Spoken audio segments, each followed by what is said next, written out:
ஒரு முயல் தற்கொலை செய்து கொள்ள முடிவெடுத்ததாம். ஆம், முயல். என்ன செய்யும் பாவம்? ஒரு பக்கம் வேடன் விரட்டுகிறான், இன்னொரு பக்கம் நாய், மறுபக்கம் புலி என எந்த பக்கம் திரும்பினாலும் எதிரிகள் துரத்துகிறார்கள். சரி, இனி நாம் வாழத் தகுதியற்ற விலங்கு என்று முடிவெடுத்தது முயல். பின்னர் எப்படியெல்லாம் தற்கொலை செய்யலாம் என்று சிந்தித்துப் பார்த்தது. இறுதியாக குளத்தில் குதித்து தற்கொலை செய்து கொள்வோம் என்று எண்ணி குளத்திற்குச் சென்றது முயல்.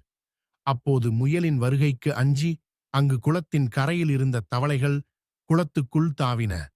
அதைக் கண்ட முயல் சிந்தித்தது, அட், நம்மையும் பார்த்து பயப்பட இந்த உலகில் உயிரினங்கள் உள்ளனவா என்று ஆச்சரியப்பட்டு தன் தற்கொலை முடிவை மாற்றிக்கொண்டு தைரியத்தை வரவழைத்துக் கொண்டு தன்னம்பிக்கையோடு வாழ ஆரம்பித்ததாம்.